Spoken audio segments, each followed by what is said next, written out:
Ika Wahyuni Handayani. Ika, Ya, thank you banget untuk waktunya yang begitu lu sibuk tapi masih menyempatkan waktu untuk sharing sama-sama berbagi, dengan Say. senang hati, Mbak Putra. Gimana baik, Say?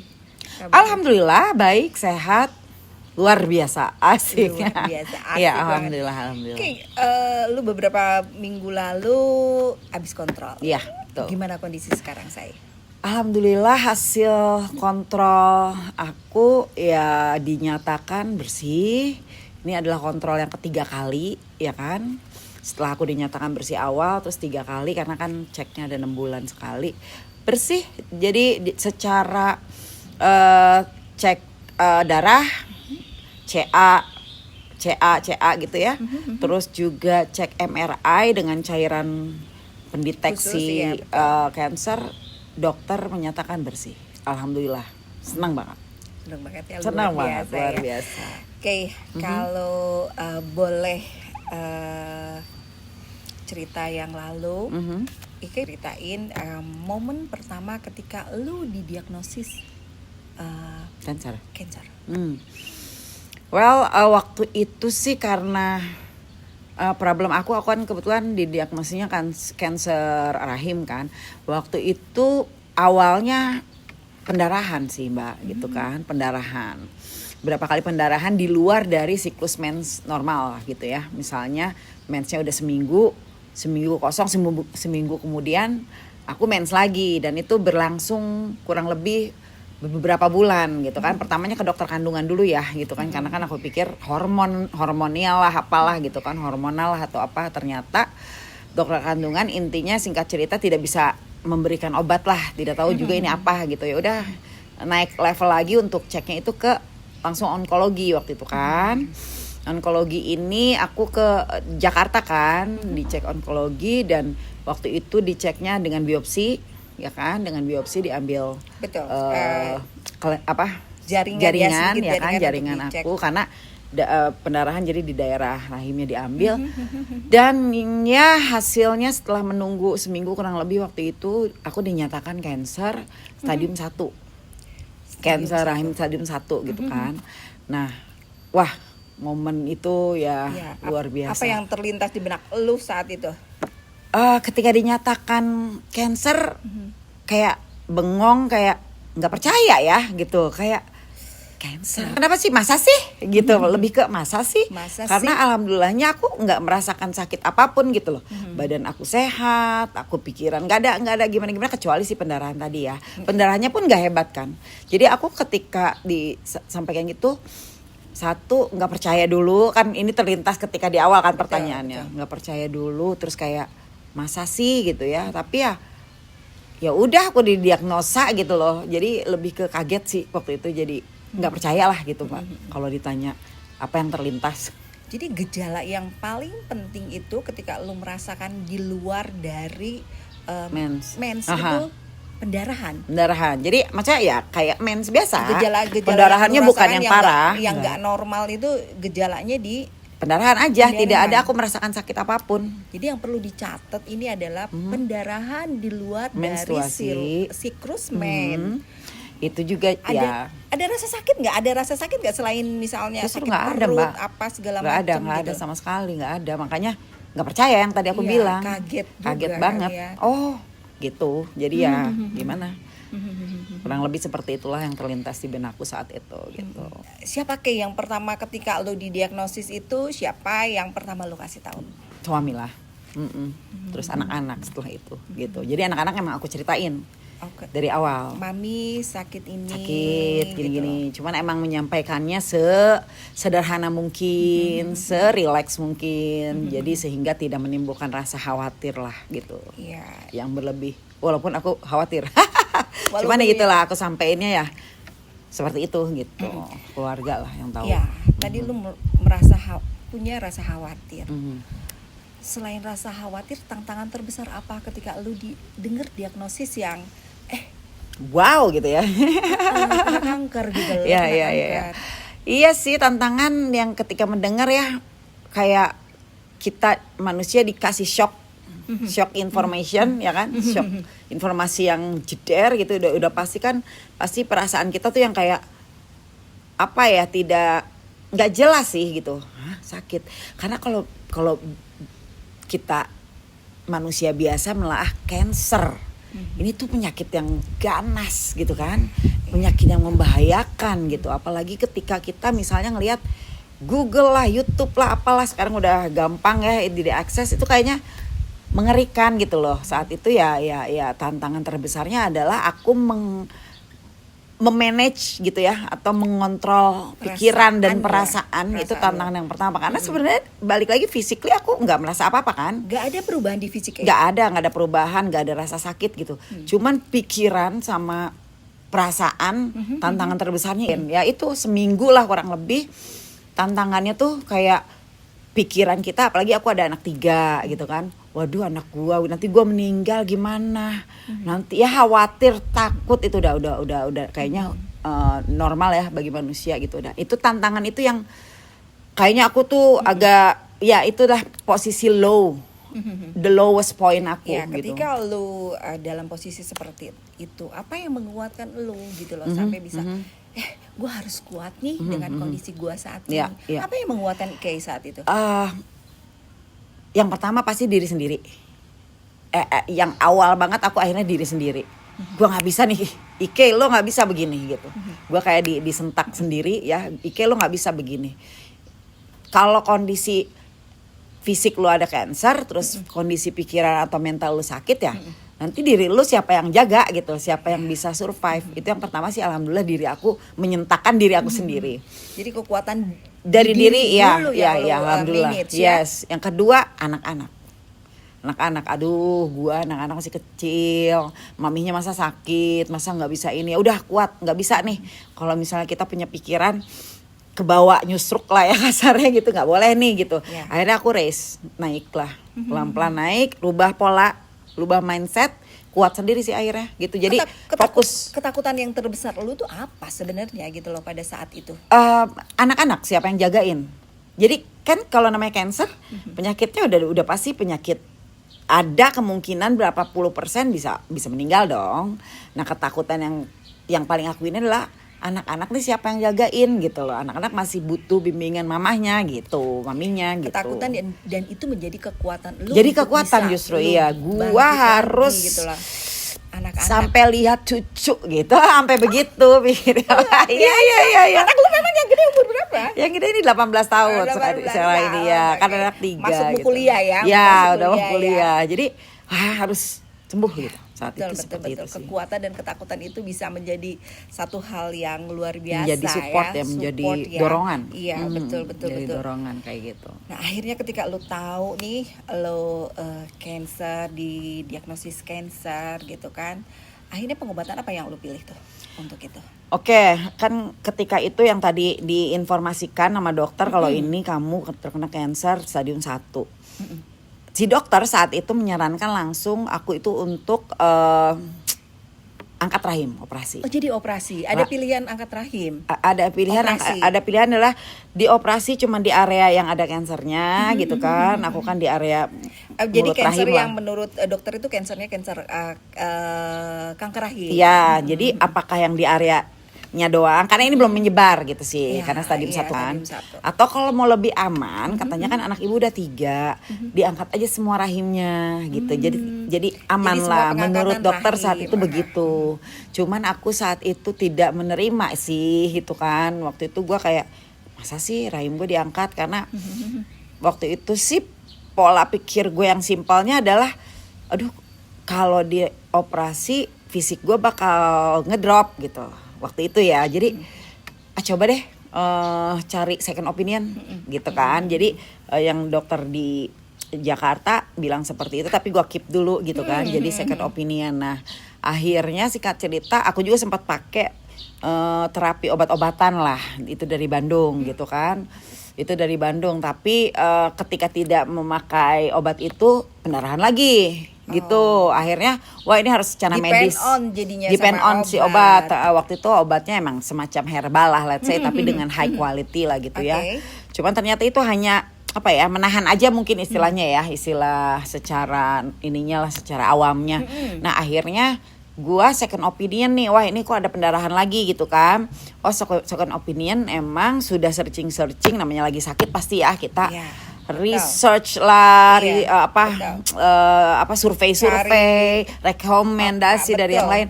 Akhirnya kebetulan aku waktu itu ngambil Penang gitu kan. Aku ke Penang untuk second opinion doang tadinya kan, untuk second opinion doang. Berangkatlah ke sana hanya ingin cek ke dokternya, dan ternyata benar memang aku cancer kan. Bahkan naik stadium 2 di Penang itu, naik stadium 2 karena emang cancer. Jaraknya itu berapa lama tuh dari stadium 1? Kurang lebih setahun sih. Stadium setahun, berarti ada jarak, ada di perkembangan. cancer, Ya untuk informasi juga, makanya untuk yang ngedengerin, cancer itu cepat lah gitu kan, cepat banget hidupnya. Bener. Jadi kalau bisa ketahuan dan bisa cepat ditangani gitu kan. Nah akhirnya aku second opinion ke Penang dan ternyata udah stadium 2, dan si dokter itu langsung menyarankan untuk aku segera melakukan kemoterapi selama 6 kali, 25 kali radioterapi dari luar, lalu 3 kali radioterapi dari dalam. Nggak disarankan untuk operasi? Tidak disarankan untuk operasi. Cuma kemoterapi dan radioterapi. Jadi kemoterapi itu kan mungkin sebagian udah tahu itu tuh metodenya lah diberikan infusan. Betul. Infusannya dengan cairan yang untuk kansernya itulah ya. Nah itu 6 kali, aku seminggu sekali melakukan kemoterapi. Lalu radioterapi aku dilakukan setiap hari kecuali hari Minggu, 25 kali tadi. Dan yang 3 kali aku melakukan semacam operasi juga untuk dimasukin alat-alatnya lah gitu ya ke dalam tubuh. Itu 3 kali dan itu seminggu sekali. Jadi total kurang lebih 2 bulan lah. 2 bulan lo ada di Penang. Terus-terusan gitu, terus-terusan. Nah ketika pengobatan itu ada nggak tantangan terbesar gitu loh yang lo rasain gitu loh ketika pengobatan itu? Tantangan terbesar ya. Tantangan sih banyak ya, namanya itu berjuang banget ya. Tantangan terbesar untungnya kalau di pikiran atau di pengendalian emosi dan pengendalian pikiran aku udah dapet ya. Itu udah dari awal yang tadi aku cerita. Itu udah alhamdulillah udah terkontrol, udah terkendali lah, santai. Betul, aku ngadepin ya, mungkin secara medis, secara teknisnya itu aku tantangannya lumayan. Jadi ketika bayangin Mbak ya, seminggu sekali kemoterapi setiap hari radioterapi. Jadi kemoterapi itu kan melemahkan sel kanker targetnya, tetapi secara tidak langsung melemahkan juga sel-sel yang sehat kita gitu kan. Itu badan menjadi lemas. Itu efek sampingnya. Efek samping ya, itu tantangan karena gue harus tetap harus tetap melawan. Tapi gue harus terus mengikuti. Jadi terus harus tetap kuat, tetap gitu pikir gue fight. Nah itu kan tantangan banget ya. Dan selama hidup gue itu yang wow gitu kan, luar biasa banget. Dan ketika apalagi udah mungkin kan ini total kurang lebih 2 bulan. Di 3 minggu awal aku masih oke gitu, masih santai lah, masih kok kayak alhamdulillah nggak berasa gimana gitu ya. Tapi ya setelah 3 minggu kesana ya lumayan tuh, udah sel kita udah lemes. Jadi udah kayak kadang tidur. Di saat lu 3 minggu lu udah kuat nih, masuk minggu keempat kayaknya udah lelah. Apa yang membuat semangat lu tetap kuat untuk itu? Anak tetap balik lagi. Anak-anak ya. Ini gue anak dan target gue adalah gue pengen lihat cucu-cucu gue gitu. Pengen lihat cucu-cucu gue. Jadi ke diri gue ngomong ya anak-anak juga di keluarga lah gitu. Jadi itu sih yang bikin gue harus lawan. Gitu. Setelah 3 minggu tuh lu kuat, terus ini kan sekitar 8 minggu. Nah minggu keempat dan selanjutnya sampai minggu ke-8 apa yang lu rasakan? Udah tuh 3 minggu masih strong, gue masih bisa jalan-jalan karena pikiran mah udah santai gitu kan. Hadapin aja gitu kan, ini perjuangan ini gitu. Minggu keempat tuh masuk, wah udah lemes Mbak itu, udah kayak di kemo tuh udah kayak kapas ya Mbak, gimana ya bahasanya ya, pokoknya badan tuh kayak gitu. Kalau pernah sakit tipes tuh lo tahu, tipes kan kita kan lemes banget, atau enggak apalah sakit yang bikin lemes, itu kayak gitu tapi mungkin double ya gitu kan. Tapi mungkin double dan kayaknya pengen tidur doang gitu, pengen tidur terus kayaknya ngantuk, terus kayaknya nggak ada energi lah, istilahnya ada nggak ada energi sama sekali gitu. Jadi itu satu. Yang kedua, 4 minggu setelahnya adalah karena aku di radioterapi di radioterapi adalah di sinar kan, dibakar gitu, betul, dari luar. Kita nggak merasa dibakar, cuman di lokasi ada kansernya, di lokasi ada kansernya, di area rahim. Kan berarti area rahim sini nih, dan artinya kan ini ke arah atas itu kena di sinarnya. Itu sakit di dalam, itu sakit gitu. Jadi berasa bener-bener lambung kayaknya kembung, perih gitu kan. Tapi lu makan dan segala macam masih biasa? Awalnya makan, habis kemo ke-1, ke-2, ke-3 masih makan gitu, normal lah gitu, alhamdulillahnya ya aku bisa hadam itu ya. Kemo selanjutnya nafsu makan berkurang. Kalau dulu pernah dengar COVID atau pernah merasakan COVID itu kayak begitulah, mulut pahit, nggak ada nafsu makan, nggak ada, kayak begitu sih akhirnya. Tapi kita harus paksa, harus makan gitu. Nah itu tantangan juga gitu. Ketika kita merasa sakit, kita merasa nggak nafsu, tapi sisi lain aduh kita harus makan nih gitu. Ya, sorry kalau kadang-kadang ya efek samping kemo itu sebenarnya banyak. Banyak tuh, beda-beda ya. Ya beda-beda. Salah satunya itu rambut. Lu ngalamin nggak kerontokan di lambung? Nah itu alhamdulillah sih rambut enggak sih, Mbak. Soalnya rambut lu bagus. Jadi alhamdulillah nggak ada, rambut masih aman gitu. Jadi rambut kepala enggak ya. Dulu ya. Iya alhamdulillah. Tebel, bagus, panjang, hitam gitu loh. Enggak jadi rontok atau itu enggak sih. Jadi gitu. yang lu rasakan ketika di kemo efeknya di mana? Badan lemas sama bagian sini sih. Yang memang pokoknya kita mau istilahnya mau pipis, mau apa tuh itu sakit. Oh gitu. Sakit banget. Jadi ya karena disinarin kan di sini kan, jadi semua kena nih area sini. Itu sih. Dan itu kayak mau ke kamar mandi itu udah kayak mau perang. Gitu. Karena udah kebayang nih gitu kan. Sakit memang udah kebayang sakit gitu. Kayak gitu sih. Itu tantangannya ya. Nah, kalau efek secara emosional lu ngalamin enggak, Kay? Yang signifikan nggak ada sih secara emosional. Tetap masih bisa saat itu gue bahkan bekerja gitu online. Saat itu gue bekerja online. Pengobatan kemo dan radioterapi bisa fokus lagi. Lu secara emosional nggak terjadi? Enggak sih, cuman karena jauh dari anak-anak aja gitu. Cuma kangen itu lagi aja. Ya, luar biasa anak-anak ya. Memang yang paling itu yang jadi energi. Secara emosional lu nggak ini nggak ada yang marah, kok gue lelah, kok gue ini nggak ada sama boleh sekali. Ditanya ke yang jaga, dia sampai bingung. Kok kayak nggak ngejagain orang sakit, sampai ngomong gitu dia gitu. Saking ya aku chill aja, santai aja gitu, nggak yang aneh-aneh sih. Karena ya itu yakin sembuh. Iya betul ya. Tuh, gue yakin sembuh. Karena keyakinan lu itu yang membuat diri lu menjadi lebih santai untuk menghadapi itu. Betul itu. Apa yang bikin aku yakin sembuh? Kan kita namanya yakin pasti ada alasannya ya gitu kan. Pengobatan secara ilmu kedokteran, secara equipment atau peralatan kedokteran itu sudah sangat maju sekarang. Iya betul. Udah sangat update, progres teknologi sudah semuanya. Jadi aku yakin sembuh lah gitu. Makanya keyakinan sembuh itulah juga yang mendorong aku untuk terus berjuang. Ya udah ini proses lu kayak gitu. Ini proses lu harus lewatin sakitnya, lu harus lewatin segala macamnya, tapi ini proses lu dan lu yakin lu sembuh gitu. Jadi ya udah dinikmatin aja gitu, kayak sakit-sakit seperti itu juga kita nikmatin jadinya. Oke. Kanker ini ada nggak mengubah cara pandang lu terhadap hidup? Ada dong pastinya ya, namanya kita beri hadiah sama Allah Subhanahu wa taala. Jadi aku anggap ini hadiah ya dari Allah. Pasti ada pelajaran hidupnya. Yang pertama adalah kita harus selalu siap akan apa yang kita hadapi dalam hidup. Apapun itu. Ujian pasti selalu ada.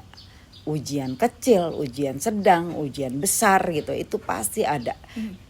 Nggak akan pernah tahu, kita nggak akan pernah tahu lah apa yang ada di depan kita. Kayak aku sakit cancer yang nggak tahu gitu kan, orang pertama yang sehat. Nah pelajarannya adalah satu itu, aku harus selalu siap untuk menghadapi apapun itu. Dan yang kedua, aku harus selalu punya respon yang positif akan ujian yang diberikan kepada aku gitu. Karena sejauh ini ketika kita dikasih masalah dan responnya positif, alhamdulillah aku selalu hasilnya juga jadi positif gitu. Lebih pada hal-hal yang lu dapatkan dari perjalanan ini adalah bersikap terus positif gitu. Dan ya tentunya pelajarannya kita nggak pernah tahu ya, dokter juga kan kadang-kadang ditanya cancer tuh penyebabnya apa ya, banyak yang masih ya namanya belum ada yang exact. Cuman kalau dari diri aku sendiri ya, aku jaga pola makan mungkin ya biar nggak terlalu jorok gitu kan, supaya ya kan sekarang banyak makanan-makanan pemicu cancer kayak gitu-gitu. Nah itu juga mungkin aku harus lebih hidup sehat. Kayak gitu sih pelajarannya, seperti itu gitu. Dan mungkin bisa jadi bikin kita lebih dewasa ya. Oh, perjalanan hidup ini kita nggak pernah tahu, jadi kita bikin bijaksana lah, semoga gitu. Oke, ini lebih pada mungkin perasaan ya. Jika pada awalnya lo bisa mengirim surat di awal masa pengobatan lo, apa yang mau tulis untuk diri lo? Di awal masa pengobatan, ya itu kan tadi aku ceritakan, pertama itu aku udah didiagnosa dan stadium 1 gitu kan. Terus tapi lewat obat-obat ya, mungkin kalau bisa diulang atau ditulis ya, ketika stadium 1 aku coba second opinion, jadi sesegera mungkin jadi itu tapi melakukan pemeriksaan, melakukan treatment pengobatan langsung kan, kalau bisa seperti itu. Tapi ya alhamdulillahnya aku sih merasa pilihan aku udah benar nih gitu, cara ngambil pengobatannya gue udah bener lah gitu. Tapi kalau ditanya begitu ya mungkin supaya lebih cepat aja ya, lebih cepat ya gitu. Nah, oke, kan kita tahu kalau cancer itu suka kambuhan. Ada nggak ketakutan lo untuk gue takut kambuh nih gitu loh? Oke, muncul lagi lah si cancernya ya. Betul. Ada lah, manusiawi ya kayaknya kita kalau ada ketakutan untuk muncul lagi.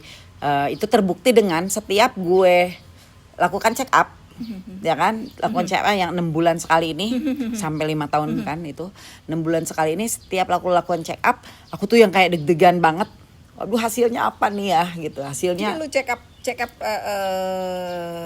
hari, hasilnya sehari itu juga. Hari itu juga. Iya, itulah luar biasa. Hitungan jam.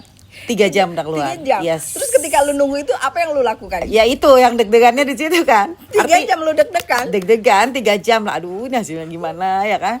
Nah, itu artinya kan ada dong ketakutan aku kambuh, ya pasti ada gitu. Tapi ya alhamdulillah hasilnya bagus-bagus. Kalau ditanya ketakutan pasti manusiawi kayaknya. Semoga enggak sih ya. Amin. Ya, amin ya, semua selalu yes. baik ya.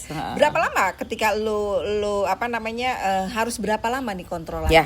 Jadi ketika itu alhamdulillah tadi kan didiagnosa cancer dan akhirnya aku dinyatakan bersih dari cancer setelah melakukan treatment yang 2 bulan kurang lebih itu. Akhirnya dokter melakukan tes terakhir setelah melakukan semua treatment dan hasilnya semua bersih, normal, ya kan? Itu tuh seingat gua tuh pokoknya di awal tahun 2024, ya kan. Nah di awal tahun 2024 aku dinyatakan bersih. Nah dari dokter bilang ini harus melakukan tetap 6 bulan sekali. Pertamanya tuh sebulan sekali, selama 2 kali, sebulan sekali dicek, baru itu bersih. Baru 6 bulan sekali. Ya, dan 6 bulan sekalinya udah 2 kali. Dan ini yang sebulan sebelum udah bersih. Dan itu harus dilakukan selama 5 tahun. Artinya aku masih ada sisa kurang lebih 3 tahun setengah 3 lah. tahun setengah lagi 3 untuk tahun dinyatakan setengah benar-benar bersih. Mudah-mudahan ya Allah. Amin. Iya gitu. Jadi dokter bilang seperti itu karena cancer harus kedeteksi benar-benar ya memang harus diceknya selama 5 tahun. Iya. Gitu. Pelajaran hidup apa yang Ike dapat dari perjalanan hidup ini? Ya itu tadi aku merasa di saat cancer itu adalah the lowest point, ujian yang kayaknya wah berat banget gitu ya. Dari segala ujian yang udah kita terima pasti ya namanya hidup ada aja ujian dengan masing-masing cerita. Betul. Nah ketika kita di ini lowest itu ya kita tentunya jadi mendekatkan diri lebih ke Allah Subhanahu Wa Taala, ya kan. Lebih juga bersyukur punya keluarga, punya sahabat, karena di sana pun aku lagi pengobatan treatment aku ditemani oleh sahabat-sahabat ya, ada namanya Dinda, ada namanya Kalea gitu kan. Itu aku ditemani di sana walaupun jauh dari keluarga. Terus teman-teman semua tuh support gitu karena aku share di sosial media. Tujuannya adalah untuk memberikan knowledge, wawasan dan siapa tahu menjadi hal yang manfaat kan.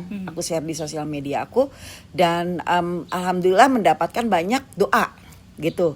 Jadi tadi yang pertama adalah aku merasakan lebih mendekatkan diri kepada Allah Subhanahu wa taala. Terus malah bersyukur gitu. Bersyukur kita ngelihat oh alhamdulillah sekitaran teh masih banyak gitu, keluarga, sahabat, teman tuh yang support, yang cinta, yang sayang. Doa. Alhamdulillah doa enggak berhenti-berhenti ya, banyak banget dan aku percaya kekuatan langit juga membantu gitu kan. Jadi ya apa yang aku khawatirin gitu. Jadi benar-benar support itu luar biasa dan itu menjadikan aku melihat hidup itu sebenarnya indah kok gitu.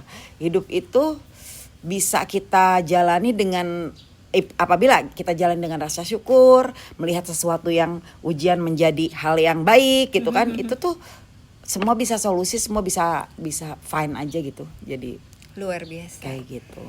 Oke. Apa saran lo untuk orang yang awal dinyatakan didiagnosis kanker? Apa saran lo untuk berjuang melawan kanker? Oke. Ya buat teman-teman atau siapapun yang nonton gitu kan, kalau misalnya ada terkena atau terdiagnosa kanker itu macam-macam ya, kanker apapun itu, aku sih ya mungkin boleh sharing karena aku udah ngalamin kan, dan alhamdulillah dinyatakan sembuh gitu. Jadi maksudnya bukan coba menggurui, tapi ini sharing yang aku alami. Yang pertama, ketika kita didiagnosa kanker atau penyakit apapun, itu wajar kalau kita tuh kaget, wajar kita takut, khawatir, wajar. Validasi perasaan manusia wajar, itu nggak apa-apa, divalidasi dulu Mbak. Yang pertama adalah kita oh ya Allah sakit, sedih, nangis, apa itu keluarin dulu. Cuman yang kedua, jangan terlalu lama. Tapi jangan juga tidak divalidasi ya, tetap harus dikeluarin perasaannya. Harus dipendem malah nggak baik. Dikeluarkan, nangis lah apa setelah itu keluarin gitu. Setelah itu selesai, yang kedua adalah accept, terima. Oh ya udah, gue adalah didiagnosa nih kanker gitu kan. Mau menyalahkan siapapun, menyalahkan apapun itu tidak bisa. Jadi terima kalau kita tuh emang sakit, saat ini dinyatakan sakit. Sehingga ketika sudah kita terima, hati kita lapang, pikiran lebih jernih, udah nerima, ikhlas nerima. Yang ketiga akan fokus di solusi gitu.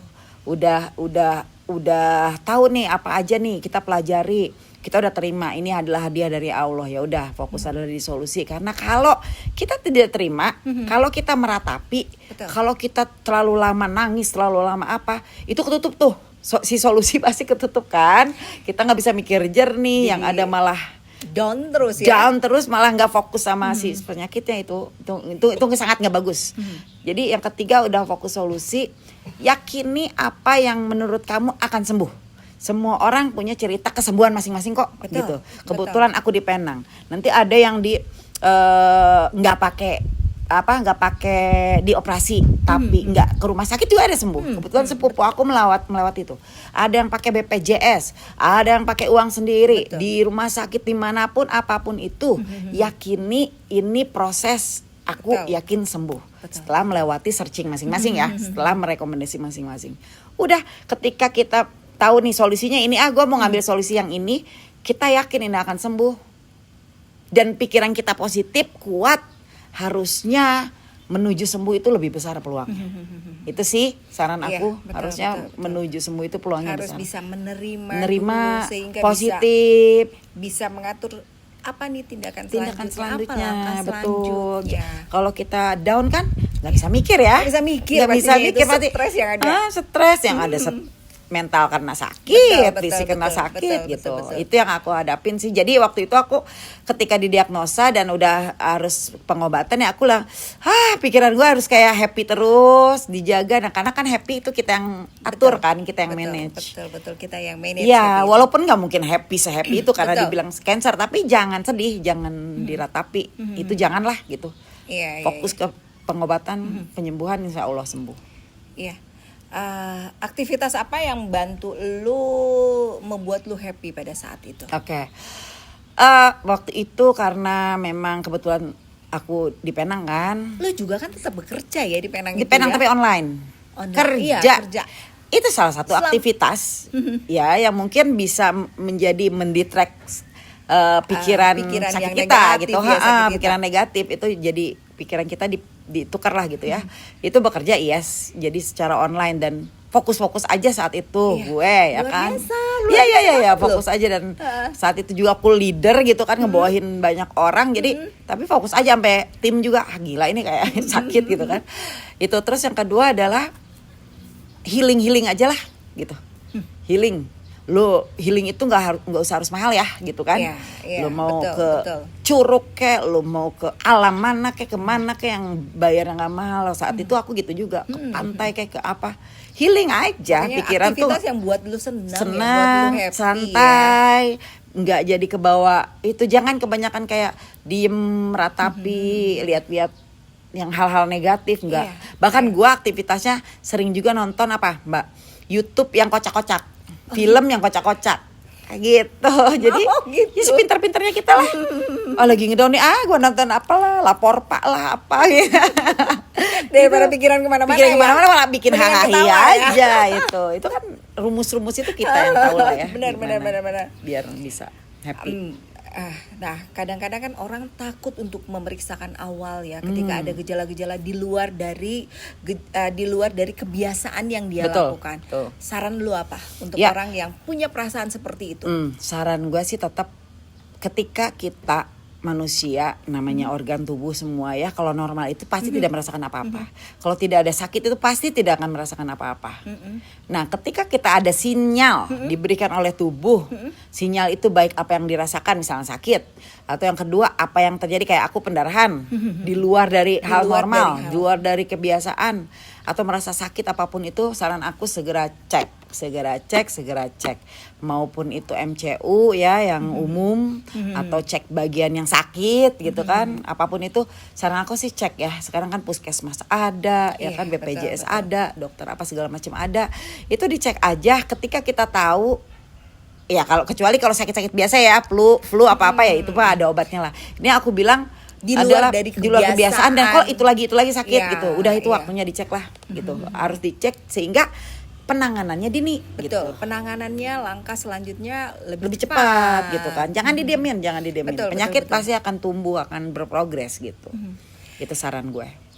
Udah di posisi yang sekarang udah enak gitu, udah enak Alhamdulillah, dalam arti udah kata sembuh. udah walaupun dinyatakan belum sembuh total ya kayak ya. Mimpi apa yang sekarang lu ingin capai? Oke. Seperti yang tadi udah disampaikan juga sih beberapa kali tadi. Gue pengen lihat cucu, ya. Gue pengen sehat, panjang umur, ya kan. Ketika setelah dinyatakan sembuh, pengen sehat panjang umur.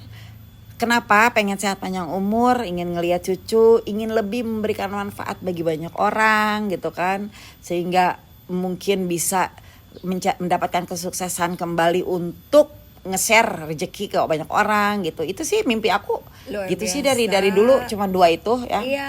Bermanfaat lah, karena ya itulah sebaik-baiknya Betul, manusia betul, katanya betul. bermanfaat untuk manusia lain. Betul. Itu mimpi aku juga. Jika lu ingin berterima kasih nih, Mhm. sama siapa dan kenapa? Oke. Wah, ini banyak ya. Ini terkait yang sakit kan. Apapun itu. Apapun itu, oke. Terutama pasti kepada keluarga yang pertama gitu, yang suami, terus anak-anak, itu mereka supportnya sungguh luar biasa ya. Emang apalagi suami ya gitu ya, dia tuh kalau udah ngelihat aku sakit apapun itu, kecil aja khawatirnya luar biasa gitu ya. Itu sakit apapun itu dia pasti lu harus cek. Jadi istilah kata ya, alhamdulillah aku kan nggak kekurangan gitu ya. Jadi sakit apapun itu lu cek, mau berapapun itu dia nggak ngitung gitu. Jadi support ya. untuk kesehatan gitu. Itu suami ya. Terima kasih banget dan sudah memberikan knowledge atau pengetahuan yang membantu aku untuk mengambil keputusan. Keputusan lu mau cara mana nih yang dipilih gitu. Lu mau cara apa yang dipilih, itu ngebantu aku banget si suami, dan support segala macam. Dan tentunya anak-anak ini yang tadi dibilang, mereka sebenarnya namanya anak-anak ya, belum terlalu ngerti mami jangan, nggak gitu, cuman ya otomatis namanya anak, darah daging kita sendiri. Itu mereka udah memberikan sumber energi, sumber keyakinan, sumber kepercayaan kalau aku bisa sembuh dan bisa menghadapi apapun ujian gitu kan. Terus kalau terkait cancer ini, aku makasih banget untuk Dinda teman aku. Ya, itu dia yang mendampingi selama aku di Penang pengobatan itu kurang lebih sebulan. Terus adik aku Puput itu juga dia mendampingi cek kontrol segala macam, dan juga di sana ada Kalea dan keluarganya. Jadi gue di sana nggak sendiri, diantar jemput lah, diinin, nah ini tuh lah, itu luar biasa banget. Luar biasa. Sama ya tentu teman-teman kayak lu ya kan, atau siapapun itu yang di luar yang walaupun by online karena jauh, banyak sekali yang ngomong gue pengen ngejengukin tapi jauh amat gitu-gitu kan. Ya gak apa-apa, tapi mereka melakukan video call lah, melakukan apa namanya, Support nggak putus-putus ya dari orang-orang tercinta alhamdulillah ya. ya. Itu makasih banget, itu walau gimana itu raise me up gitu loh. Bener-bener buat aku ya alhamdulillah ya, sekelilingan tuh Iya. mendukung, keluarga besar apalagi gitu kan, mama dan adik-adik juga mendukung dan semualah Mbak. Alhamdulillah. Apa yang lu mau katakan ke suami dan anak-anak? Suami dan anak-anak, aku mau menyampaikan ya makasih banyak atas semua yang sudah disupport ke aku ya, terutama Mister sih kalau secara ininya suami gua kan bule ya. Terutama Mister, dia tuh Oh, lu panggilnya Mister? enggak Nah, manggilnya Yayang nama Bebek. ya. Yayang Bebek. Itu Indonesia banget. Pokoknya suami tuh support dan dia nggak pernah mau ngelihat aku sakit gitu kan. Itu makasih banget. Jadi baik support secara fisik maupun mental atau secara finansial untuk mensupport kesembuhan, itu makasih banget. Semoga dia diterima lah ya apa pahalanya ya. Ya kan walau gimana itu semoga menjadi pahalanya suami gitu kan. Terus untuk anak-anak, makasih juga untuk selalu support, dan jadilah anak yang juga berguna dan bermanfaat baik dunia maupun akhirat gitu. Melihat perjalanan apapun itu ke depannya, kamu harus kuat, kalian harus bisa tidak pantang menyerah dengan ujian apapun yang akan diterima nanti gitu. Semoga mereka semua juga menjadi anak yang Amin. sukses, Luar biasa. berguna. Ya, pasti karena Gitu. ibunya luar biasa, Amin. papanya luar biasa. Ya. Thank you. Sama-sama Mbak, sehat-sehat terus ya. Sukses dan lu pasti sembuh. Amin. Sembuh. Terima kasih.